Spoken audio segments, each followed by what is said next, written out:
Hello and welcome to my presentation about the documentary Narco Cultura, which can be viewed on Netflix. My name is Joshua Trostinsky. After watching this film, I cannot help but relate it in a way to the music that is being created today.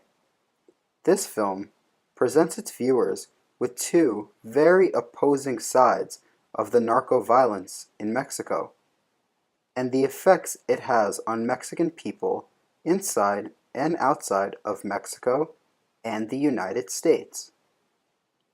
Although there is a border between the two countries, news about the narco violence travels fast, and one group in particular has found a way to use it to their advantage, while another group of people risk their lives to try and put an end to the violence once and for all.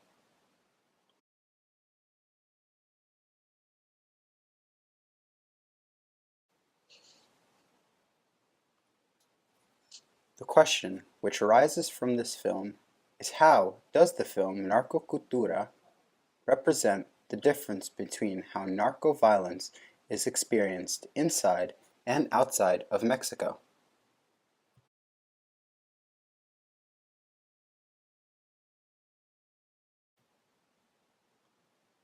The answer to this question is simple. The narco violence in Mexico has a relentless and impactful presence, leaving cops in constant fear, while in the United States, the violence is less current, as it is only presented through the music made by the narco corrido groups. Director Shal Schwartz and his deliberate choice in subjects, interviews, B-roll, and editing style show the viewer very opposite sides of the narco violence spectrum.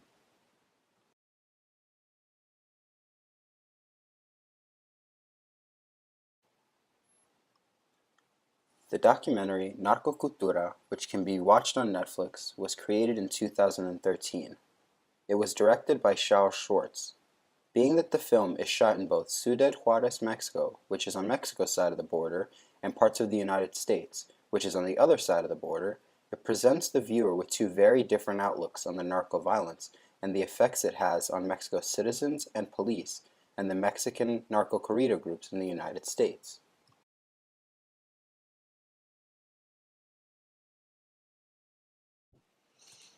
The police in the film actually live in Mexico. This is a very important aspect to note. Since they witness the violence firsthand, they are affected by it in ways that the narco corrido groups are not. Unlike most cop movies and or documentaries, they are portrayed in the film as constantly being anxious and or scared of what the violence holds for their future. The times the viewer sees this the most in the documentary is when they are on their way to the crime scenes in their trucks, driving with masks, covering their faces to hide their true identities from the outside world, due to the simple fact that they never know who will be at these crime scenes. The director also depicts the cops in the film to be very underappreciated by the Mexican citizens, which leaves the viewer with a sense of helplessness and no possible resolution to the narco violence conflict. Of course, they are hated by the criminals in Mexico for doing their job and stopping some of the narco violence. However, they are also hated by the citizens of Mexico for not doing enough to stop the violence completely.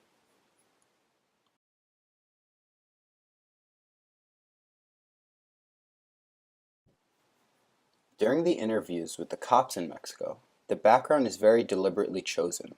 Some are at the crime scenes or on the way to the crime scenes, while other interviews are done in the police headquarters, where the cops are often shown with all of the research and work they do behind closed doors. The director's choice of the work environment interviews was made to show the viewers how much time and dedication goes into trying to end the violence, while his choice in interviews on the way to the crime scenes give the viewers a sense of realism. In a way, you are left feeling the same emotions the police are feeling when they are on their way to a horrific scene.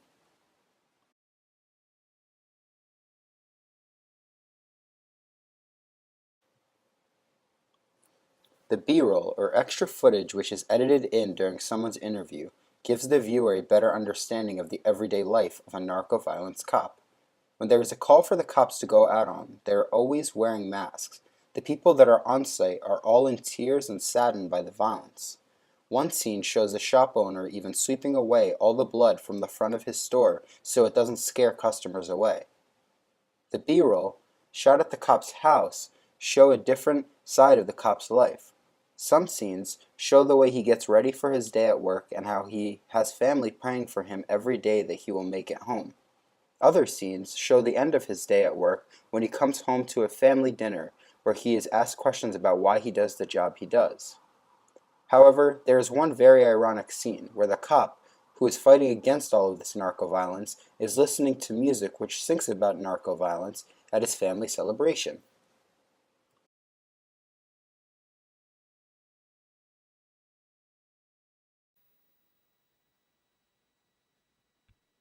The idea of narco corrido stems from mixing narco, which is a term used to describe the narcotics or illegal drugs in Mexico, with a corrido, which is the Spanish word for a popular narrative, song, or poetry. When you mix the violence and the music, you get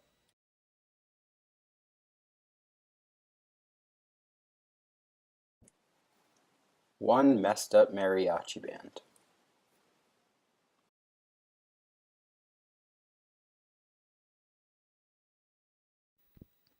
The main narco corrido group, which is depicted in the documentary, goes by the name of Bucanas de Culiacan.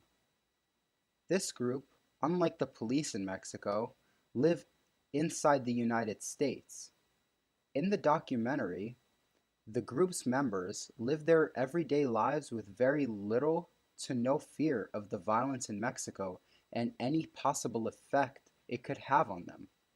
So they sell their narco violence inspired music for profit.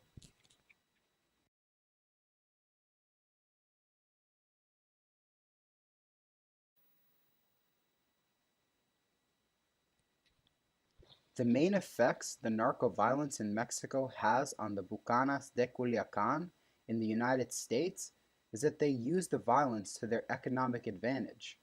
They have glorified the narco lifestyle so much that their listeners go to their shows just so they could have the narco experience and live the narco lifestyle for one night.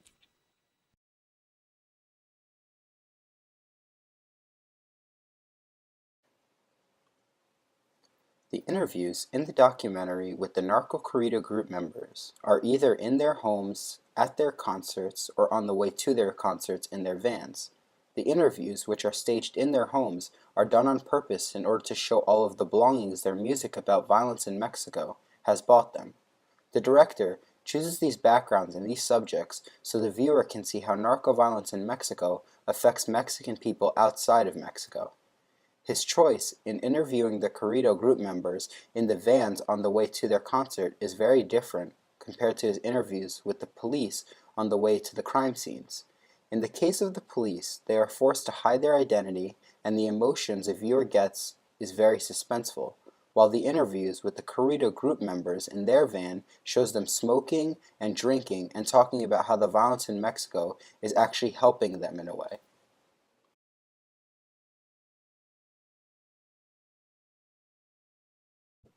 The B-roll, edited in during the scenes that have to do with the Bucanas de Culiacan, also play a huge role in shaping the film. During their concerts, their fans are singing these songs about drugs, big guns, cutting people's heads off as if they are nursery rhymes they could sing to their kids. The violent music makes them feel like they are invincible and can live the narco lifestyle too. The director chose to put the concerts in the film to show that people have become blind to the violence and now see it as a source of entertainment. During the scenes at the studio sessions and the making of the music, the viewer sees where the group gets all of its song lyrics from, which is primarily off of a narco violence blog. This shows the viewer how out of the loop these groups actually are to all of the violence in Mexico. In the parts of the documentary where the group is shooting their music videos, the corrido singers are taking the roles of the cops, trying to stop the narco violence in some videos. However, behind the scenes, they are snorting coke and smoking marijuana on a daily. The music video scenes were chosen to depict how people think that the police are corrupt, so when the corrido members are acting as cops but doing drugs and killing everyone in their way, it gives their viewers a sense of false hope and take away from the seriousness of the job these cops are risking their lives to do.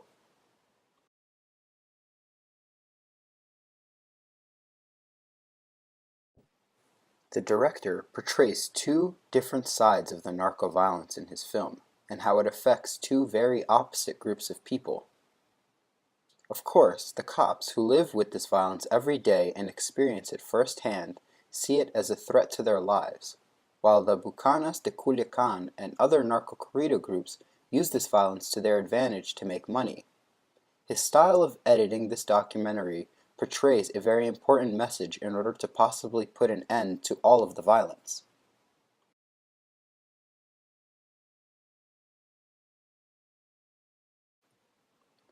The message to take away from this film is that the narco corrido music industry will continue to grow as long as there is violence in Mexico. However, the more popular these groups get, the harder it is for the police in Mexico to stop the narco violence due to the simple fact that they are still being portrayed as corrupt. Therefore, people in Mexico do not expect this violence to end anytime soon.